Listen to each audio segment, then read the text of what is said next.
Baik, selamat pagi. Kita akan segera mulai perkuliahan. Jadi tolong kamera dinyalakan.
Oke. Sebelum kita mulai materi kita hari ini, saya ingin memberikan sedikit komentar mengenai tugas kecil yang lalu ya. Jadi tugas yang lalu itu kan skenarionya Anda diminta untuk merekomendasikan sistem operasi untuk satu perusahaan yang akan menyelenggarakan layanan cloud gitu ya. Ada beberapa jawaban, tapi umumnya kubunya ada dua gitu ya. DOS atau Linux gitu. Nah, tentunya masing-masing dari Anda ketika menyusun jawaban itu ada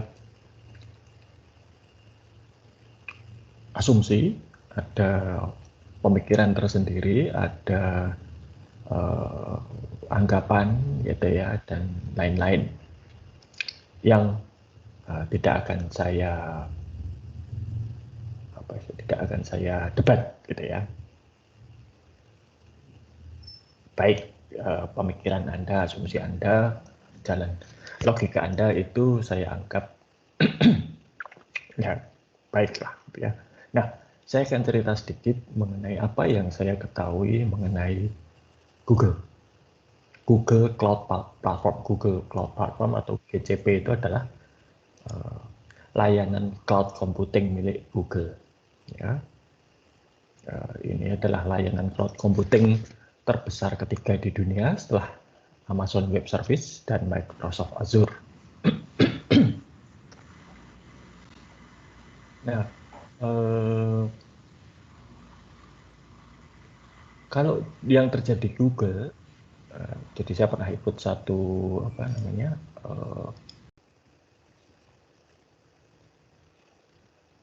webinar gitu ya. Pengisinya itu adalah salah satu pembicaranya itu adalah namanya dia itu saya lupa siapa, tapi dia itu adalah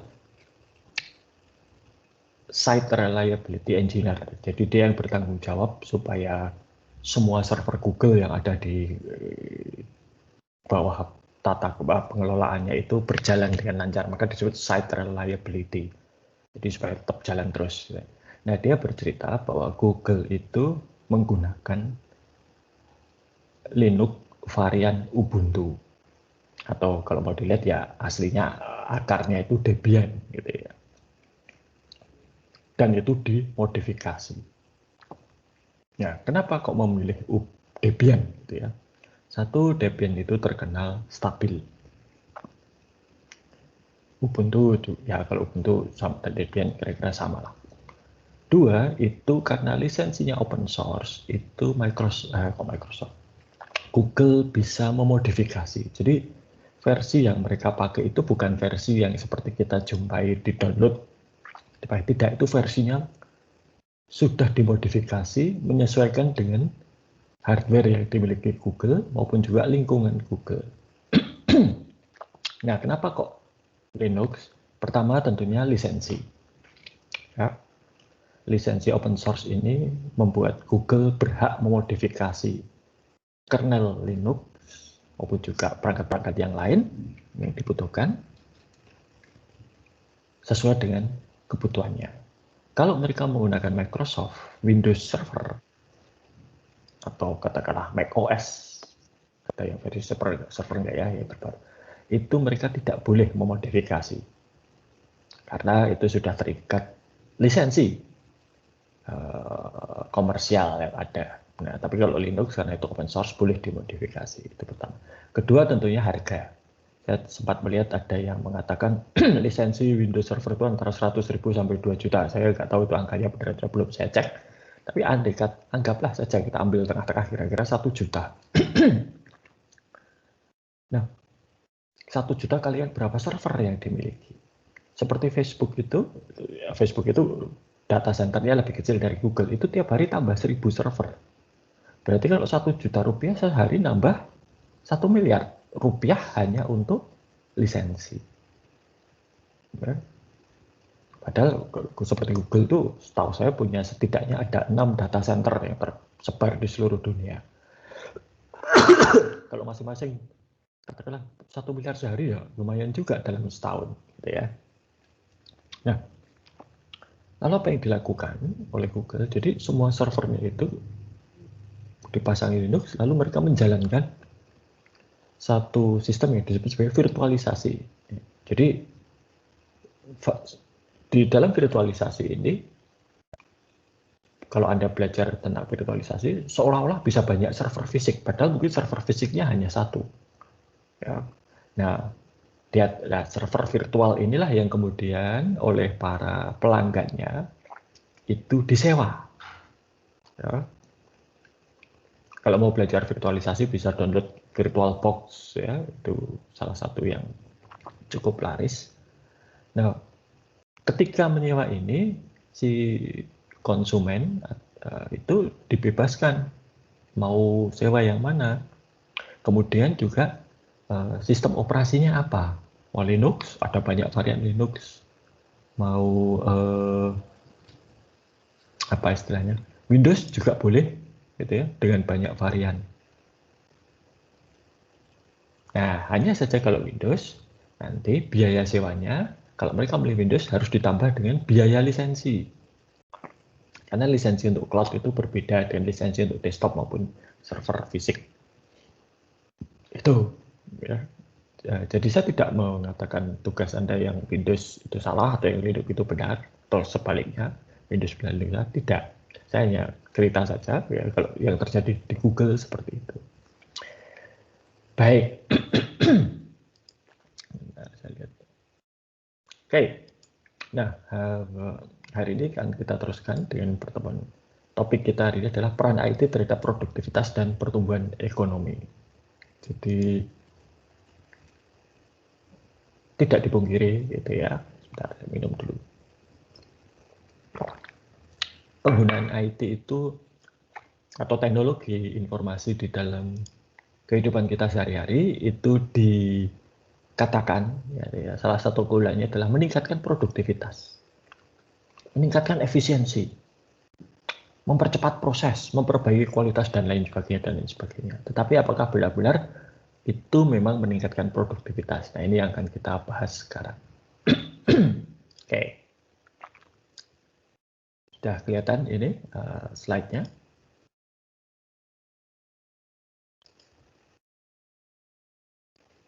Apakah terlihat slide-nya? Sudah, Pak. Oh, oke, baik. Terima kasih. Ya, jadi peran IT terhadap produktivitas. Ya, oke. Nah, di dalam dunia bisnis sudah beberapa puluh tahun terakhir ini, ada satu fenomena yang disebut sebagai productivity paradox. Apa itu productivity paradox? Itu adalah investasi di bidang IT yang dilakukan oleh banyak perusahaan itu meningkat proporsi. Jadi tiap tahun itu perusahaan kan mengeluarkan uang untuk berbagai hal.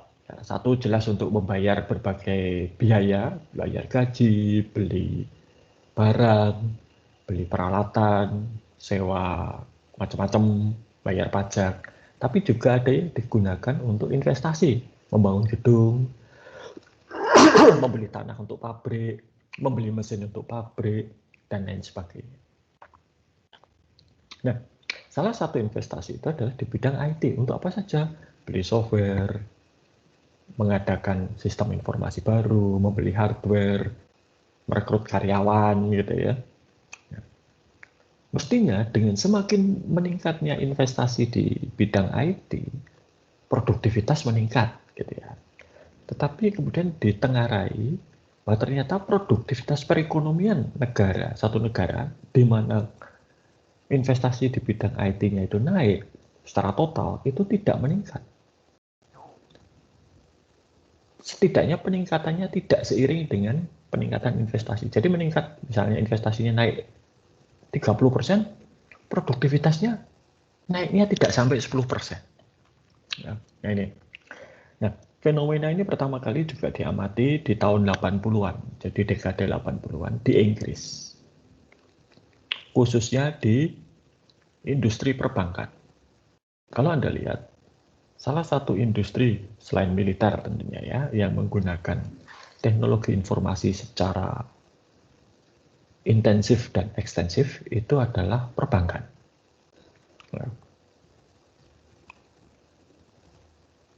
Nah, di Inggris investasi IT oleh industri perbankan Inggris itu naik selama dekade 80-an. Tetapi produktivitas sektor perbankan itu mendatar. Jadi tidak kelihatan naik gitu ya. Kalaupun naik tidak signifikan, mendatar. Nah, ini disebut sebagai productivity paradox. Harusnya dengan meningkatnya investasi IT, itu produktivitasnya meningkat. Tapi ternyata tidak, produktivitasnya malah mendatar. Kalau tidak bisa dikatakan menurun. Nah, apa sebabnya? Satu, salah mengukur sih, ya kadang-kadang. Lalu peningkatan produktivitas itu tidak terjadi di saat pengukuran dilakukan. Kalau Anda misalnya Anda pengusaha, katakanlah pengusaha konveksi, Anda punya 100 mesin jahit, lalu beli 100 mesin jahit lagi, maka produktivitas akan meningkat. Produksi yang tadinya sehari 100 potong kaos bisa menjadi mungkin 200 atau bahkan 250 potong kaos dengan adanya 100 mesin jahit baru. Tapi kalau investasi di bidang IT tidak bisa seperti itu. Terutama pada perusahaan-perusahaan yang bisnis utamanya bukan IT. Nah, kalau misalnya seperti kemarin saya baca Telkomsel menggelar layanan 5G ya. Berarti kan Telkomsel beli perangkat baru untuk 5G. Apa yang terjadi? Saya yakin produktivitasnya akan meningkat. Karena kemudian Telkomsel bisa menjual paket-paket 5G. Tapi kalau misalnya Indofood beli komputer baru, perangkat IT baru. Sorry.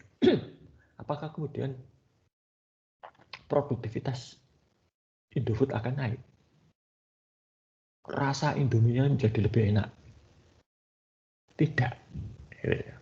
Nah, kadang ketika investasi IT itu diadakan dan sistemnya yang dibeli tadi sudah jalan, itu masih butuh beberapa tahun untuk bisa produktif. Nah, jadi ada masa tunggunya. Lalu ini yang terjadi di Inggris itu adalah sebetulnya poin ketiga. Peningkatan produktivitas di satu sektor dibarengi penurunan produktivitas di sektor lain. Jadi kalau perbankan itu apa toh biasanya kelihatan? Otomatisasi. Sekarang Anda lihat bank itu sudah punya banyak sekali teknologi yang bisa menggantikan manusia. ATM, internet banking, mobile banking. Ya. Tapi itu dibarengi dengan apa? Cabangnya ditutup. Karyawan yang bekerja di cabang tersebut diberhentikan. Jumlah teller dikurangi. Karena apa? Transaksi yang biasa ditangani teller sudah ditangani oleh mesin. Saya itu bahkan jauh sebelum pandemi sudah sangat jarang ke bank. Kenapa? Karena semua kebutuhan perbankan saya bisa dicapai atau bisa dilaksanakan tanpa harus mengunjungi cabang. Pengen bayar tagihan, ATM atau internet banking. Cek saldo, ya mobile banking. Bayar sesuatu, bisa transfer. Ya. Saya bahkan akhir-akhir ini saya melihat banyak bank itu yang misalnya membuka dan menutup produk perbankan, deposito atau yang lain, itu bisa secara online. Mengajukan pinjaman juga bisa. Mengajukan fasilitas kartu kredit tidak masalah secara online. Yang terakhir itu sebelum kita masuki pandemi adalah Anda bisa lihat di kampus 2 ya, di gedung rektorat. Di situ dulu ada kantor cabang, kantor kas CIMB Niaga. Tapi kemudian kantor kas itu dirubah menjadi digital lounge.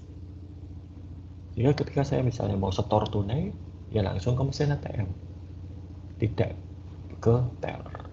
Nah ini, jadi produktivitas banknya naik, tapi karena kemudian ada karyawan yang diberhentikan. Karyawan yang menganggur ini kan menjadi tidak produktif.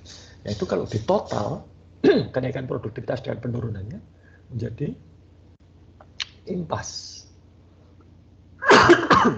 Sorry. Ya. Nah, salah satu cara mengukur manfaat investasi adalah nilai dari informasi yang diberikan. Ya, kita bisa lihat. Nilai informasi itu adalah perbedaan atau selisih antara manfaat bersih dari keputusan yang dibuat menggunakan informasi dengan manfaat bersih dari keputusan yang dibuat tanpa informasi. Ya.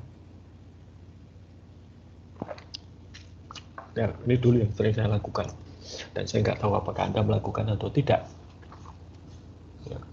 Jadi kalau saya dulu sebagai mahasiswa itu kalau akan ambil kuliah, ya tidak munafik, saya dulu dosen yang saya senangi adalah dosen yang satu, kuliahnya cepat, jarang masuk, tugasnya tidak banyak, kalau perlu tidak ada tugas, ya.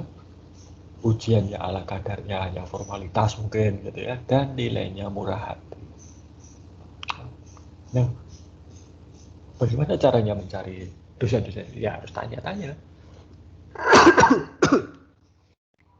Gunanya punya kakak kelas itu kan itu. Kita tanya, kalau dosen ini gimana, dosen itu bagaimana, sambil juga mengamati. Di papan nilai itu kan apa dulu kan, kalau zaman saya dulu nilai itu diumumkan dengan ditempelkan di papan. Saya bisa lihat si dosen A, dosen B, dosen C itu bagaimana nilainya. Kalau didominasi A dan B, wah ini perlu diambil ini gitu ya. Nah, itu. Nah, pernah juga saya mengambil satu mata kuliah itu tanpa melihat informasi tersebut. Hasilnya memang berbeda.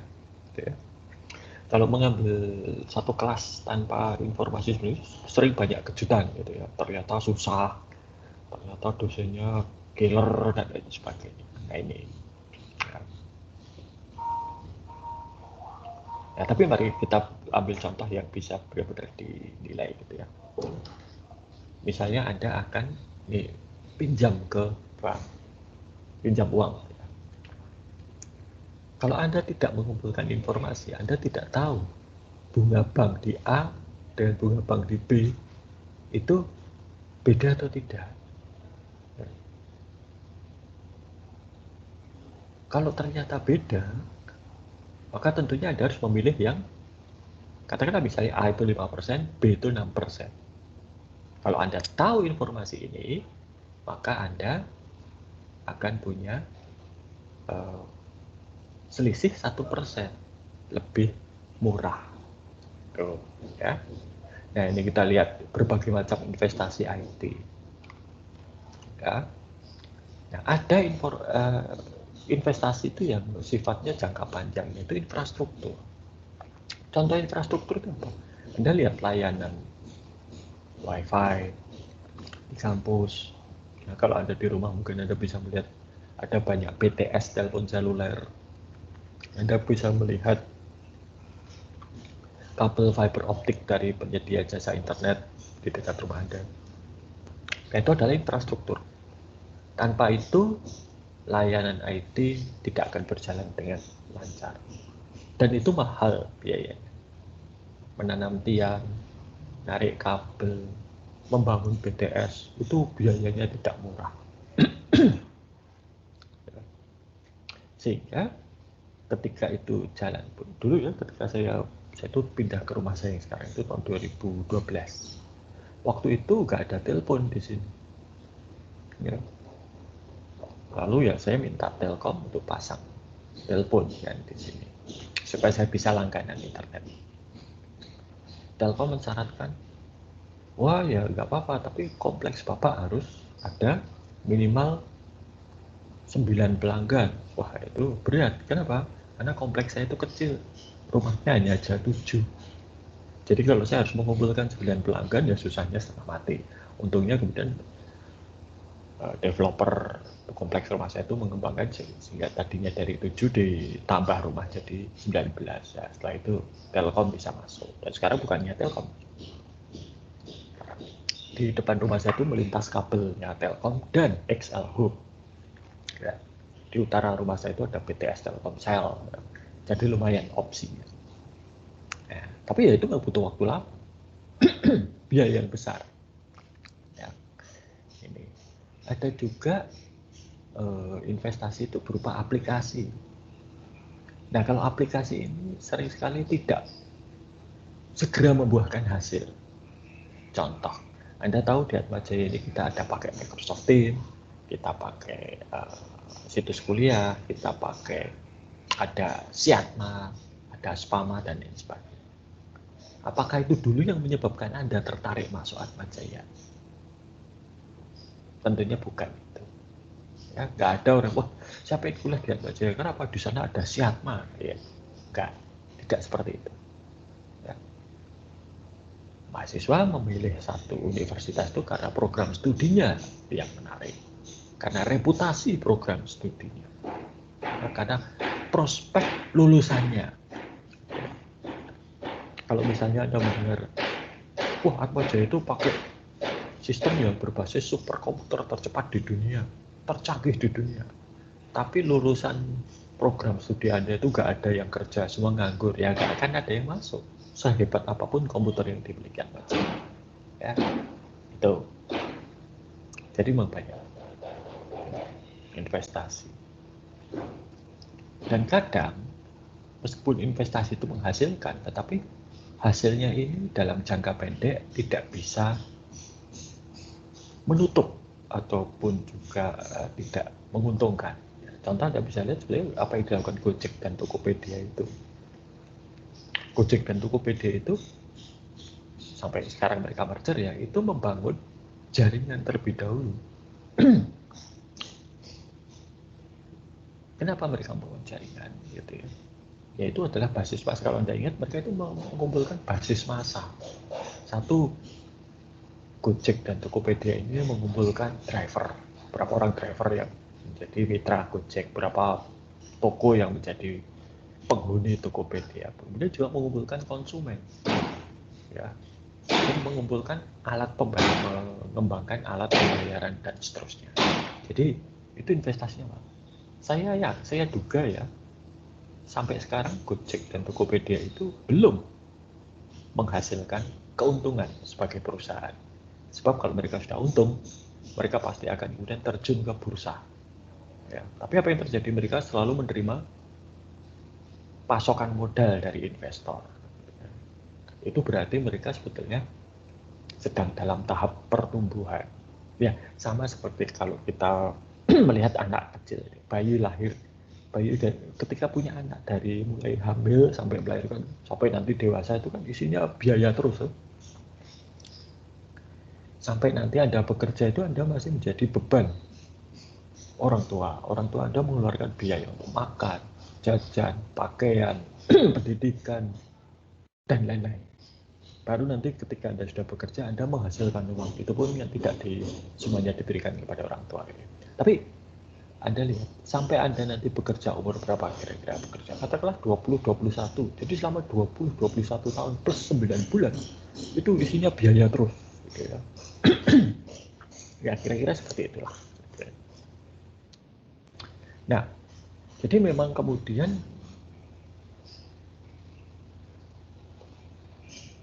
nilai rupiah pada biaya investasi IT ini bukan tugas sederhana. Masalahnya itu adalah alokasinya mau kemana. Karena proyeknya itu banyak.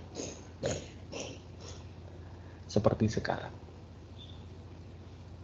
Semua layanan seluler itu menggunakan infrastruktur yang sama.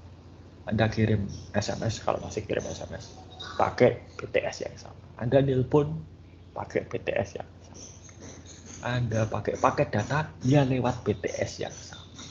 Nah, sekarang alokasinya bagaimana? Berapa persen dari nilai BTS itu untuk biaya tetapnya SMS? Berapa persen dari biaya BTS itu menjadi biaya tetapnya paket data dan seterusnya. Ya. Lalu juga selama perangkat IT itu dimiliki baik hardware maupun software itu selalu ada biaya untuk membuatnya tetap berjalan, biaya pemeliharaan, memperbaiki dan mengubah sistem. Dan biaya itu bisa terakumulasi selama bertahun-tahun. Kadang bahkan tidak diantisipasi ketika investasi itu dibuat. Ya. Nah, saya pernah ada satu kasus, ada satu perusahaan itu punya sistem untuk mencatat persediaan. Ketika sudah jalan dengan baik, perusahaan yang membuat sistem persediaan itu bangkrut, bubar gitu ya. Habislah perusahaan itu, mereka tidak bisa ngapa-ngapain. Ya, software persediaannya jalan dengan bagus, ya, tidak ada masalah. Tapi kemudian ketika mereka akan nyambung software persediaan itu dengan sistem yang lain, misalnya dengan sistem penjualan, dengan sistem pembelian, mereka nggak bisa. Kenapa? Si pembuatnya sudah pada bubar, hilang semua. Lalu ada berbagai macam nilai, ya. Misalnya peningkatan efisiensi, meningkatkan hubungan dengan pelanggan, itu bagus. Ya, misalnya pelanggan menjadi terlayani dengan lebih baik, pelanggan menjadi puas, bagus. Seperti sekarang kalau bank, apakah Anda mau buka rekening di satu bank yang tidak punya ATM, tidak punya internet banking, tidak punya mobile banking? Saya kira tidak. Anda pasti akan sudah mending cari bank yang lain, gitu ya. Nah, tapi kalau Anda puas, itu nilainya berapa rupiah? Lalu itu juga sangat tergantung kepada apakah sistem itu berhasil atau tidak. Kalau sistemnya gagal ya hilang semua. Ingat, biaya pengembangan sistem itu sunk cost. Nah, banyak manfaat-manfaat dari teknologi informasi itu yang sifatnya tidak berwujud, sulit sekali untuk diukur. Ya, nah, maka bagaimana kemudian caranya? Ya harus fleksibel. Ya, kita tidak bisa menerapkan metode, kalau Anda ingat penilaian investasi yang lalu ya, secara keuangan secara kaku, itu harus fleksibel. Manfaatnya jangka panjang dibandingkan jangka pendek. Ya. Terbuka terhadap manfaat TI dari proyek-proyek. Kayak sekarang misalnya, Anda akan punya email dari universitas ya, @student yang @students.uaji.ac.id. Nah, kalau kalian menggunakan email itu untuk berkomunikasi keluar dengan pihak-pihak di luar Atmajaya, entah itu teman, kenalan, atau orang yang sama sekali tidak ada kenal, berkomunikasi, atau Anda membawa itu, secara tidak langsung Anda itu mengiklankan Atmajaya. Jadi, fasilitas email yang diberikan untuk berkomunikasi kepada Anda, tentunya utamanya berkomunikasi dengan dosen, gitu ya, itu menjadi sarana iklan. Orang lain yang menerima email dengan domain @uajid, oh ada toh Universitas Atmajaya itu, gitu ya. Sorry, Universitas Atmajaya Yogyakarta, dengan melihat domain email. Lalu juga domain email dengan UAJID seperti ini, ya, ini kan domain akademik, itu memiliki bobot yang lebih dapat dipercaya daripada misalnya gmail.com. Saya sering sekali meminta kepada penerbit buku untuk materi-materi. Jadi kalau Atmajaya ini membeli buku teks ya untuk mahasiswa dan untuk dosen. Dosen itu bisa minta namanya instructor resource, itu isinya macam-macam termasuk PowerPoint dan lain sebagainya, soal gitu itu juga bisa minta. Nah, sering penerbit itu kemudian sering meminta dosen untuk kalau butuh materi untuk dosen tadi itu harus daftar. Pada saat mendaftar itu diminta memasukkan informasi, termasuk di dalamnya adalah email. Nah, emailnya itu kalau pakai email institusi seperti WACI ACIT ini, itu lebih terpercaya daripada pakai Gmail atau Yahoo. Nah, bertahun-tahun yang lalu ya, tahun 2000 berapa itu? 2006 ada satu seminar konferensi internasional diselenggarakan di Atmajaya. Salah satu yang saya masih ada buktinya itu kalau ada. Salah satu pemakalahnya itu adalah direktur IT-nya Universitas Binus, ya, Bina Nusantara itu. Dia di dalam artikel yang dipresentasikan itu dia menulis kedudukannya Chief Information Officer Binus. Gitu. Tapi emailnya pakai Yahoo. Itu kalau saya jadi rektornya Binus saya pecat. Gitu. Masuk direktur IT-nya Binus kok emailnya Yahoo. Gitu. Nah, jadi ini adalah proses bagaimana biaya yang dikeluarkan perusahaan menjadi diterjemahkan menjadi kinerja organisasi. Jadi dari ini biaya keluar expenditure ya, ini digunakan untuk membeli aset, perangkat keras, ya, hardware, software, lisensi, sistem, bahkan mungkin juga rekrut karyawan. Nah, kemudian ketika aset ini digunakan, ini mempunyai dampak. Selama penggunaannya itu benar, ya. Jadi kalau ada komputer ya dipakai untuk kerja, tidak untuk main game, tidak untuk jualan online, tidak untuk ngurusi arisan di kampung. Ya. Nah ini, nah, dampak ini nanti kemudian terwujud menjadi kinerja organisasi. Ada berbagai macam alasan untuk investasi. Jadi kalau satu, ya di bisnis itu semua rupiah yang keluar itu harus bisa dipertanggungjawabkan. Jadi kalau kita akan menginvestasikan uang perusahaan pada satu proyek teknologi, itu harus ada justifikasinya alasan. Saya pertama strategis gitu ya. Saya di masa depan kita bisa melihat sekarang dengan pandemi ini di mana layanan yang tidak mengharuskan kita bertatap muka secara fisik itu sangat disukai. Maka toko online menjadi laris. Internet banking, mobile banking menjadi laris, gitu ya. Karena bahkan ATM pun berusaha dihindari, gitu ya. Ini dan juga pertimbangan taktis, ya, misalnya keamanan, ya, kinerja dan itu. Lalu ada manfaat-manfaat yang tidak kelihatan atau tidak berwujud, misalnya apa? Job enrichment, nah, ini memperkaya, memperkaya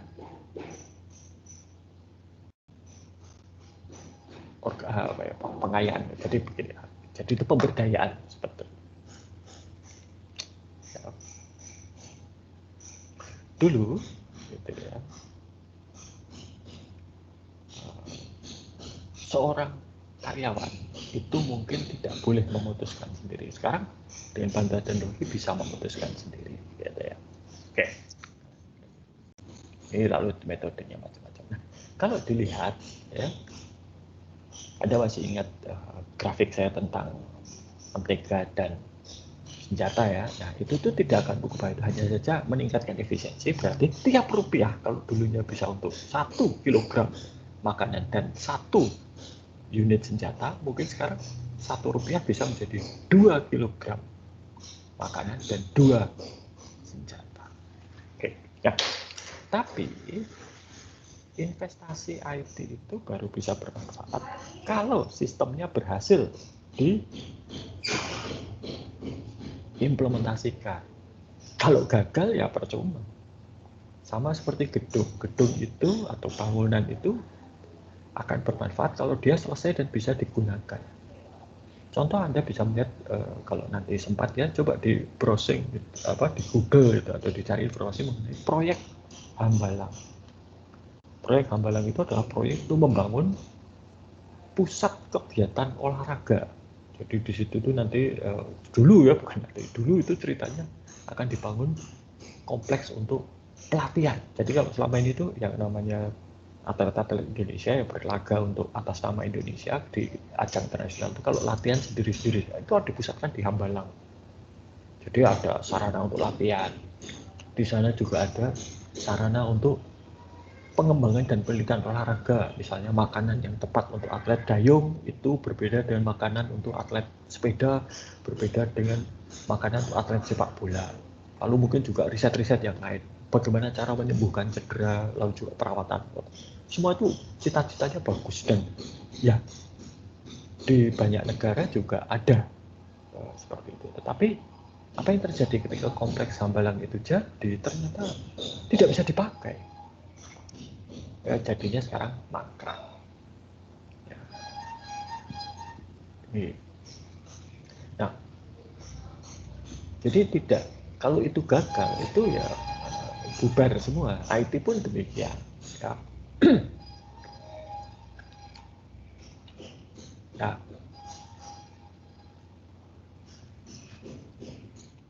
kegagalan ini macam-macam ya. Kayak ini salah satu yang sering dipakai itu adalah London Ambulance Service. Di banyak negara maju itu ada layanan emergency atau layanan kedaruratan. Biasanya ada 3, pemadam kebakaran, polisi, atau ambulans.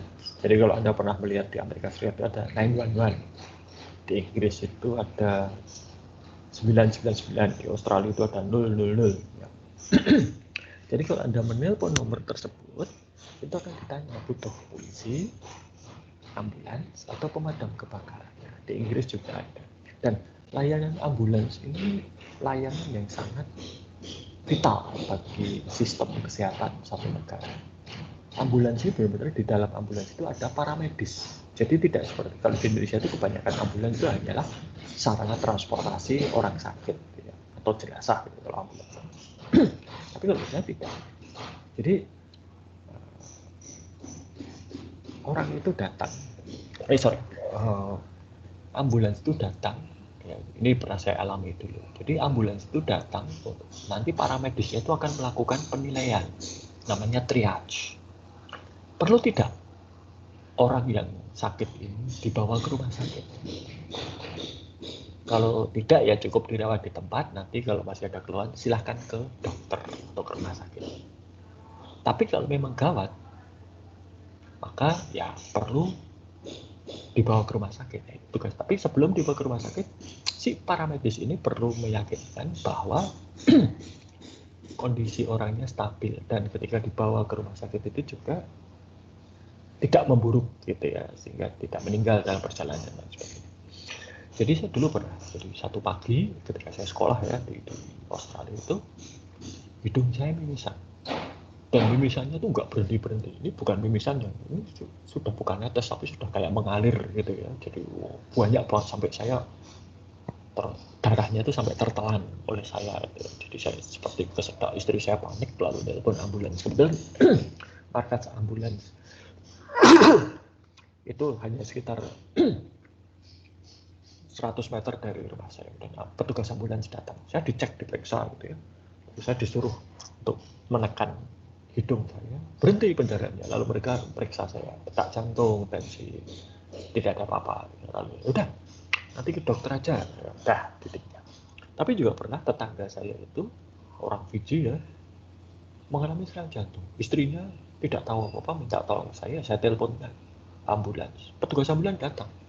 Lalu dilakukan pertolongan macam-macam, akhirnya tetangga saya itu dibawa pakai itu tracker itu ya ke ambulans yang dibawa ke rumah sakit, dia serangan jantung gitu ya. Nah jadi di banyak sistem kesehatan negara maju ambulans itu vital. Tahun 92 ini London Ambulance menjadi layanan ambulans dan 6,8 juta orang yang tinggal di London. ya. Jadi setiap satu waktu itu ada 212 ambulans yang beroperasi dari total 318 ya. Mereka juga punya namanya Air Ambulance Service pakai helikopter. Kalau Anda tahu, itu pewaris tahta kerajaan Inggris, Pangeran William, dia itu adalah pilot ambulans helikopter. Oke. Nah, tahun 92 ini ya, dari tahun 80-an sampai 92 itu semuanya dilakukan manual. Jadi orang telepon, menyebutkan alamat atau lokasinya di mana, operator akan mencari stasiun ambulan terdekat mana, lalu itu akan dihubungi dan diminta untuk ngirim ambulan. Nah, tahun 92, tepatnya Oktober Oktober 1992, sistem terkomputerisasi untuk London Ambulance Service ini dijalankan, diimplementasikan. Dampaknya apa? Kacau. Banyak yang nelpon minta ambulans tidak mendapatkan layanan ambulans. Ya. Sehingga banyak yang menjadi korban. Ambulansnya telat atau bahkan tidak datang sama sekali. Ya. Nah, kemudian hari itu juga terpaksa sistem komputerisasinya dimatikan, beralih ke sistem manual lagi. Ya. Kemudian contoh kali Taurus Project. Jadi kalau Anda gemar investasi, tentunya tahu salah satu bentuk investasi itu adalah pasar modal. Jual beli saham, jual beli obligasi gitu ya. Dan surat berharga yang lain. Nah, di Inggris ini kebetulan juga Inggris gitu ya. Itu ada namanya Taurus Project. Itu adalah upaya untuk mengotomatiskan bursa Inggris. Setelah 10 tahun dan habis ya jutaan dolar di bawah. Kalau tidak saya tidak salah ingat itu 100 uang yang sudah keluar itu 100 juta pound sterling lebih. Proyeknya dihentikan di tengah jalan. Apa? Sang kosnya ini kalau nilai sekarang itu 270 juta pound sterling. Kenapa gagal? Satu, tidak adanya kesepakatan antara si pembuat sistem, otoritas bursa, dan para pialang, para pedagang saham ini nggak ketemu, gitu ya. Padahal yang namanya requirement itu harus disepakati, mereka tidak sepakat, ya. Dan ya macam-macam yang lain. 270 juta pound sterling itu hilang. Nah,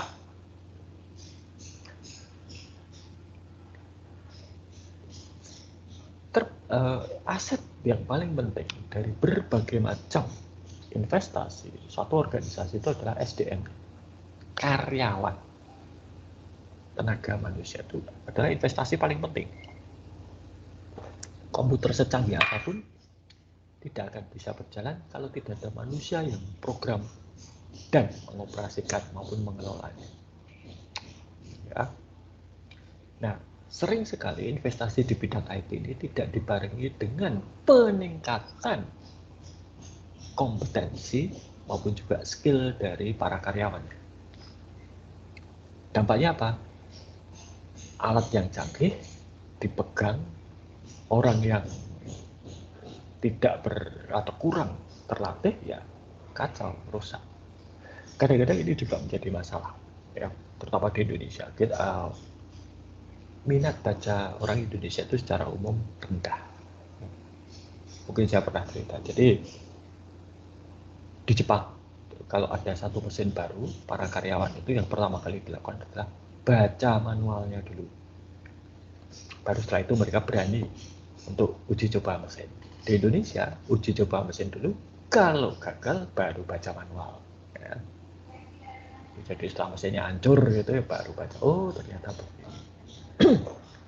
Dan ini benar-benar terjadi. Kemarin bulan lalu, ya Mei ini, akhir Mei ini, program studi departemen saya, akuntansi, itu menyelenggarakan seminar. Lalu saya kebagian tugas untuk membuatkan sertifikat dan ngirim. Gitu ya.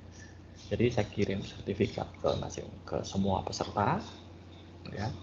Lalu saya berikan linknya untuk mengunduh dan passwordnya. Itu ada banyak juga yang bertanya, passwordnya apa? Padahal passwordnya saya tulis tepat di bawah link. Berarti tidak membaca. Ya. Kemudian ada juga yang bertanya, kok saya nggak bisa buka ya? Karena dia tidak memasukkan password. Dan macam-macam. Ini perlu perhatian khusus. Karena teknologi tinggi itu butuh kompetensi yang tinggi juga. Nah, makanya sebetulnya kalau di zaman dulu komputerisasi sama dengan orang dipecat, tenaga kerja dikurangi, itu adalah kesalahan. Ya.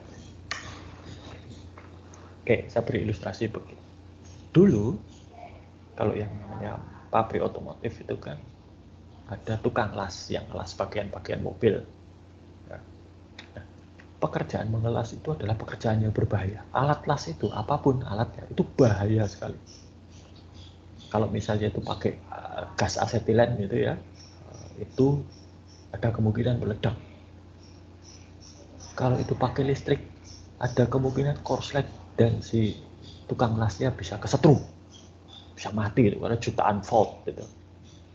Nah, kemudian karena pekerjaan mengelas itu berbahaya, ya, risikonya tinggi dan juga banyak kesalahan, maka diciptakan robot yang bisa menggantikan tukang.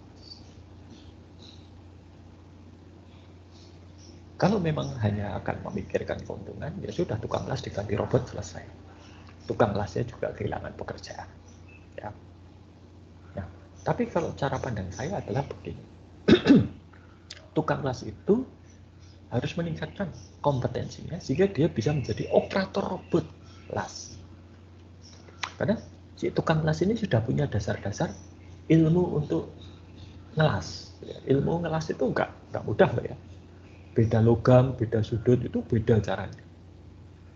Nah, kalau saya jadi operator robot las, ya saya pasti ngawur ya, asal dilas saja. Tapi kalau dia sudah tahu dasar ilmu las, dia jadi operator tentunya akan lebih teliti, lebih baik. Maka idenya adalah kalau satu pekerjaan itu digantikan mesin, maka orang yang tadinya bekerja itu harus di-upgrade skillnya sehingga dia bisa menjadi naik ke level yang lebih tinggi. Banyak pekerjaan-pekerjaan itu yang menurut saya tidak manusiawi. Ya contohnya tukang las ini, dia satu. Dua, kasir supermarket. Menurut saya itu pekerjaan yang tidak manusiawi. Kenapa?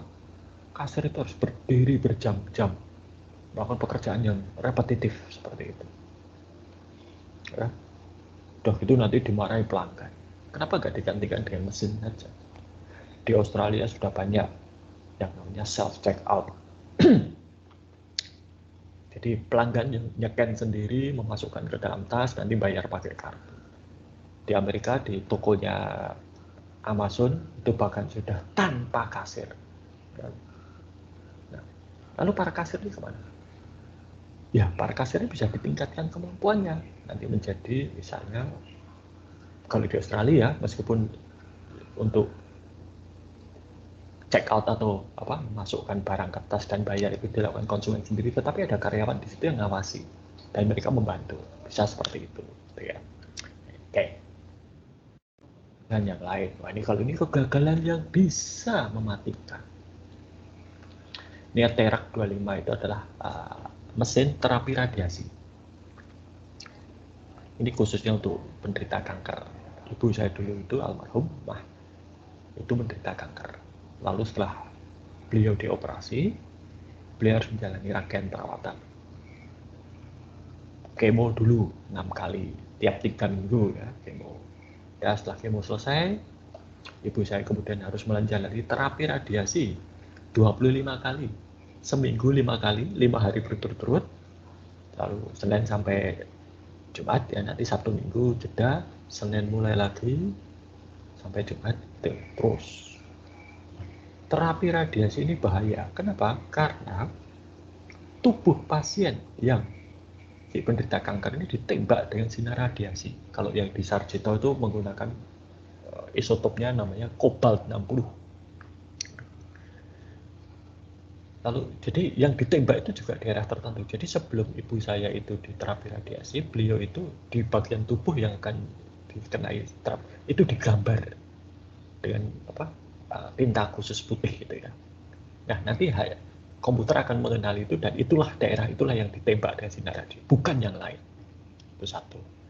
Dan sinar radiasi ini sangat mematikan. Maka kalau di Sarjito itu nanti pasien masuk ke dalam ruangan khusus, petugas akan ngeset alat, udah dia keluar dan menutup pintu. Pintunya itu pintu yang penahan radiasi khusus. Nah nanti petugasnya itu dari luar mengoperasikan mesin radiasi itu. Ya, jadi itu bahaya.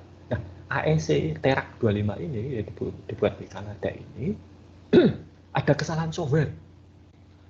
Dampaknya dosis radiasi yang diberikan tidak tepat. Ada yang mendapat dosis yang jauh lebih tinggi daripada yang dibutuhkan. Akibatnya apa? Keracunan radiasi. 3 orang meninggal gara-gara software. Anda bayangkan, belum pernah toh merasa bahwa software itu bisa membuat orang mati beneran gitu ya. Ternyata bisa kalau software itu digunakan untuk hal-hal seperti ini. Saya pernah baca, nggak tahu benar. Software di pesawat-pesawat itu setiap komputer-komputer di pesawat-pesawat komersial itu tiap berapa hari harus di reboot, booting ulang supaya tidak error. Dan banyak hal yang lain. Nah ini perlu diperhatikan. Apalagi nanti kalau kita sudah seperti ini, ya pertanian sudah menggunakan Internet of Things, semuanya otomatis. Wah ini kalau ini ya masih oke lah, paling-paling apa tuh salah macul gitu ya, lahan tetangga dipacul gitu. Tapi bisa juga yang lain. Bagaimana kalau misalnya sekarang Anda tahu kan ada mobil yang tanpa pengemudi, driverless car gitu, autonomous car. Itu softwarenya gimana? Ya. Kalau misalnya ada kondisi akan terjadi kecelakaan, kalau lurus maju nabrak mobil lain, belok kiri nabrak pasar isi orang tua Anda, mau belok kanan banting setir ke kanan rombongan anak-anak sekolah, kira-kira pilihannya bagaimana? Nah hal-hal seperti ini itu yang masih perlu dipikirkan gitu ya. Karena komputerisasi itu dampaknya luar biasa dan sering sekali software-software yang dibuat itu mengandung bias yang tidak diperkirakan sebelumnya. Ya. Saya barusan pernah lihat satu serial di Netflix gitu ya, yang namanya Bias atau saya lupa judulnya, tetapi itu dibuat oleh seorang mahasiswa. Jadi ada mahasiswa ilmu komputer, mahasiswa S3 ilmu komputer. Dia kebetulan wanita dan berkulit hitam. Dia proyeknya itu penelitiannya adalah mengenai pengenalan wajah, facial recognition. Dan dia baru sadar ketika dia mencoba sendiri softwarenya itu, bahwa wajahnya itu tidak dikenali oleh software buatannya. Tapi begitu temannya yang berkulit putih, yang mukanya di hadapan kamera bisa dikenali, baru kemudian dia sadar, oh software saya itu bias terhadap orang-orang dengan kulit berwarna. Padahal yang membuat orang kulit hitam. Amazon itu pernah menggunakan artificial intelligence untuk membuat penjadwalan kerja. Dan ternyata algoritmanya itu bias terhadap wanita, sehingga semua karyawan wanita diturunkan pangkatnya dan jam kerjanya dikurangi. Nah, ini kan bisa bikin kekacauan kalau seperti itu. Jadi kalau Anda lihat ya nanti silahkan refleksi masing-masing. Anda itu membawa di dalam diri Anda masing-masing bias. Ya. Dan ini nanti akan terlihat pada hasil kerja Anda. Saya tidak mengatakan ini kesalahan Anda ya. Tidak. Tidak ada yang salah dengan itu. Tetapi Anda harus sadar bias-bias seperti ini, sehingga nanti itu bisa diperbaiki dan dihindari. Seperti dulu saya itu punya bias ya, bahwa karena saya orang Jogja ya, orang Jogja itu penurut. Kesalahan saya itu. Ternyata tidak, orang Jogja itu bukan orang yang penurut. Kelihatan penurut, tetapi aslinya tidak. Maka bisa ya kalau dilihat dari riwayat berdirinya Keraton Yogyakarta itu kan sebetulnya adalah pemberontak gitu ya, dari Keraton Solo memberontak lalu jadi Keraton Jogja. Maka ya sifat dasar tidak nurut ini itu sebenarnya sudah ada pada orang Jogja gitu ya. Hanya saja orang Jogja itu kalau membandel atau memberontak itu caranya tidak kasar. Ya. Caranya halus. Nih, saya beri cerita, mungkin Anda yang tidak tahu ya. Jadi dulu ketika zaman Pak SBY itu menjadi presiden, ada rancangan, ini terlepas dari kontroversinya ya, ada rancangan undang-undang keistimewaan Yogyakarta. Ya, terlepas dari Anda setuju atau tidak secara politik, bukan. Tapi banyak orang Jogja itu berharap bahwa undang-undang ini segera disahkan. Tapi pada waktu itu ada kesan, saya tidak mengatakan fakta ya, ada kesan bahwa Pak SBY ini tidak mensupport RUU itu. Ya, bahkan terkesan menghalangi. Maka kemudian ketika Pak SBY ini datang ke Jogja, kunjungan ke Jogja dan menginap di Istana Gedung Agung itu di dekat titik 0 km ya, itu orang Jogja protes. Protesnya bagaimana? Wah, dengan cara yang lucu. Pertama ketika pesawat kepresidenan lewat gitu ya, dari bawah dari titik 0 itu kan kelihatan kalau pesawat kepresidenan akan waktu itu pasti mendaratnya di Adi Sucipto. Itu ada adegan pesawat itu dari titik 0 dipanah gitu ya. Itu satu. Kemudian kedua, ketika Pak SBY menginap malam hari di sekitar Gedung Agung itu banyak orang membakar kemenyan dengan ritual tolak bala. Tolak bala itu artinya menolak roh-roh jahat gitu ya. Nah, ya cara orang Jogja itu kalau protes seperti itu, tidak dengan anarkis, tidak dengan bakar-bakar, tidak dengan ngamuk, tapi dengan cara-cara yang lucu. Nah, oke, balik tadi. Jadi bias itu coba nanti itu bisa dilihat. Oke, sampai di sini adakah pertanyaan?